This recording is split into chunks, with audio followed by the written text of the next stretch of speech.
کیا چیزیں اس سے موجود ہیں؟ یہ میں آپ جہاں پہ بات سمجھ آئے اچک لیجئے گا، یہ اس میں بات جتنی کی جائے وہ کم ہے. بسم اللہ والصلاۃ والسلام علی رسول اللہ. پہلی بات ہماری جنات سے شروع ہوئی تھی. جنات باقاعدہ طور پر اللہ تعالیٰ کی مخلوق ہیں. اسلامی نقطہ نظر سے قرآن کے اندر ان کا بیان ہے. بے شک یہ اللہ کی مخلوق ہیں. وما خلقت الجن والانس الا لیعبدون. اور قرآن مجید میں دوسری جگہ اللہ تعالیٰ واضح فرماتا ہے کہ خلق الانسان من صلصال کالفخار وخلق الجان من مارج من نار.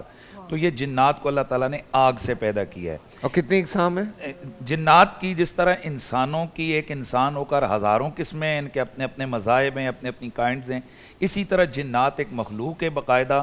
ان کے مذاہب ہیں، ان کے مسالک ہیں، ان کی کئی سوچیں. جس طرح ہم مکلف شریعت ہیں اسی طرح جنات بھی مکلف شریعت ہیں. جس طرح ہمیں عذاب اور جزائے، اسی طرح جنات کے لیے بھی جو ہے نا وہ باقاعدہ قرآن مجید میں اللہ تعالیٰ نے واضح فرمایا ہے کہ عذاب ان کے لیے بھی ہے. اب جنات جو ہیں یہ ہمارے سننے والے سن لیں، یہ جنات اللہ کی مخلوق ہیں. ان کے باقاعدہ سسٹم ہے. یہ ایسے نہیں ہے کہ بھئی وہ صرف چمٹنے کے لیے ہیں کہ وہ آج جناب جا رہا جی تو کبھی لڑکی سے چمٹ گئے تو کبھی لڑکے سے، اور چمٹتے صرف 17-18 سال کی لڑکی لڑکے سے. اور اس وقت کے جب ان کو محبت سے ناکامی ہوتی ہے کہ اگر اس کی شادی فلاں جگہ نہ ہوئی تو ہم اس کا گلہ دبا دیں گے وغیرہ وغیرہ. یاد رکھیں کہ یہ جنات یہ فضول اور نکمے نہیں، اور یہ ان کا ایسے نہیں کہ یہ خود بخود سارا کچھ کر لیتے ہیں. ان کا کسی بندے کو اذیت پر مقرر ہونا یہ بھی باذن الہی ہوتا ہے. اور وہ اللہ تعالیٰ قرآن مجید میں اللہ فرماتا ہے کہ من اعرض عن ذکری فإن لہ معیشۃ ضنکا. جو ہمارے ذکر سے، ہماری یاد سے، ہماری ذات سے غافل ہوتے ہیں، ہم اس کی زندگی کو تنگ کر دیتے ہیں. ان تنگیوں میں جس طرح انسان کو کئی بیماریاں لگتی ہیں، اسی طریقے سے یہ ایک بیماریوں میں سے ایک بیماری ہے کہ اللہ تعالیٰ چاہے تو اپنی مخلوقات میں سے کسی مخلوق کو اس پر مسلط فرما دے جو کہ اس کو تنگی اور تکلیف میں مبتلا کرے. لیکن یہ لاکھوں کروڑوں میں سے کہیں 1-2-4 جگہ ہوتا ہے. ایسا نہیں ہے کہ جناب پورے محلے میں 1700 لوگ جناب اس مرض کے مبتلا ہیں.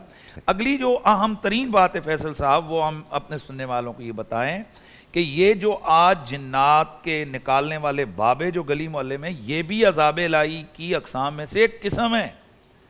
اور یہ معذرت سے یہ قسم انہی لوگوں پر زیادہ مسلط ہے جو دین سے دور ہیں اور دنیا مادہ پرستی کے اندر ڈوبے ہوئے ہیں.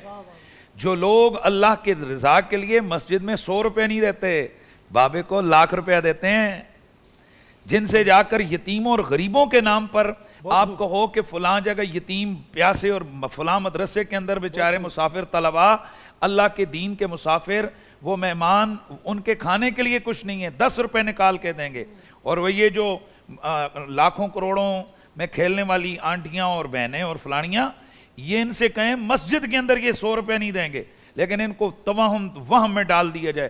بس اب تیرے ادھر درد ہوتا ہے، بھئی کون سا بندہ ہے جس کے پٹھے میں درد نہیں ہوتا؟ عمر کے ساتھ کون ایسا آدمی ہے جس کو پریشانیاں نہیں ہوتی ہیں؟ بس تجھ پہ کسی نے کر دی ہے، تیرے ساتھ جن چمٹ گئے ہیں. اور آج کل تو جن چیک کرنے کا بھی بڑا آسان طریقہ ہے. 2 دفعہ تسبیح گھماؤ، آنکھیں بند کرو، لو بھائی تیرے ساتھ جن ہے، تیرے ساتھ 17 بھوتنے ہیں، تیرے ساتھ اتنے جناب فلاں ہیں. تو میری بات یہ سننے والے سنیں گے، جن اتنے نکمے نہیں ہیں بھائی کہ جو ہر جگہ جا کر چمٹ جائیں.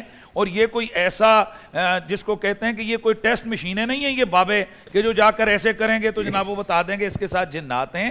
یہ سب فراڈ ہے. اور اصل بات یہ کہ وہ جو خدا کے دین کے لیے، اللہ کی رضا کے لیے 100 روپے نہیں نکالتے ہیں، پھر وہ کالے بکرے کے نام پر، کالے مرغے کے نام پر، زعفران کے نام پر اور وہ جڑی بوٹیوں کے نام پر وہ ڈھونگ رچانے والے، قبرستان کی مٹی اور پتہ نہیں وہ کیا کیا چیزیں کو جا کر جناب وہ لاکھوں روپیہ دے رہے ہوتے ہیں. تو یہ کسی نے کہا تھا نا، جدھر سے آئی ادھر گئی. وہ حرام کمال جہاں سے آیا تھا وہیں پہ گیا. جادو یہ برحق چیز ہے. بالکل. اور جس طرح اللہ وحدہ لا شریک نے زہر میں اثر رکھا ہے، زندگی اور موت وہ دیتا ہے، لیکن ذریعہ لگ جاتا ہے کبھی زہر. سانپ کے زہر میں ہلاکت کا اثر اللہ نے رکھا ہے. اللہ نے ہر چیز میں جیسے دوا اور بیماری کا اثر رکھا ہے، ہلاکت کا اثر رکھا ہے، اسی طرح اللہ تعالیٰ نے جو بد کلام ہے جسے آپ جادو کہتے ہیں، اس میں بھی اثر رکھا ہے. لیکن ایک مرد مسلمان، اس کا یہ یقین ہے کہ مجھے نفع دینے والا، مجھے نقصان دینے والا اللہ ہے. کسی پتھر میں، کسی جن میں، کسی تعویذ میں، کسی دم میں کوئی طاقت نہیں ہے کہ اگر خدا نہ چاہے تو وہ اس بندے کو اذیت دے دے. سب کچھ کرنے والا اللہ وحدہ لا شریک ہے، لیکن اس میں اثر ہے. اسی کو قرآن نے بھی بیان کیا. میں اس پہ ایک چھوٹی سی بات مجھے ویسے یاد آ گئی. تھوڑا سا مجھے دیکھ رہے ہیں, میں دیکھ رہا ہوں, یہ دیکھ رہا تھا کہ ماشاءاللہ شاہ صاحب نے لگاتار 14 منٹ گفتگو. نہیں میں ایک مجھے واقعہ یاد آ گیا, یہ میرا آنکھوں دیکھا واقعہ ہے, یہ بہت پرانی بات ہے.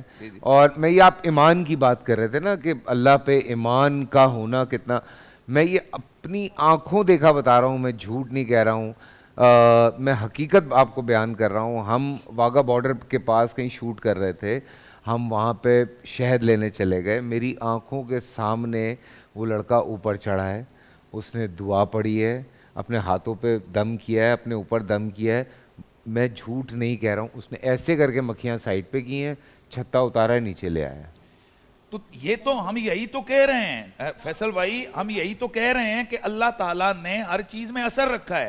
ایک عامل ہے وہ کلام پڑھتا ہے, اس کلام میں اثر ہے, اور وہ کلام ہے, کئی ایسے کلام ہیں کہ آپ پر آگ اثر نہیں کرتی, کئی ایسے کلام ہیں کہ آپ پر کوئی زہریلی چیز اثر نہیں کرتی. بھائی صحابہ کرام تو بسم اللہ پڑھ کر, حضرت خالد بن ولید والا مشہور واقعہ ہے کہ بندہ آیا, اس نے کہا جی کہ میں نے آپ کے لیے یہ زہر لایا کہ اس کو دریا میں ڈالیں گے, سارے جو زیرو اس سے پیے گا مر جائے گا, اور یہ خوشبو ہے بڑی عالی شان, کپڑا ختم ہو جائے گا, خوشبو ختم نہیں ہوگی.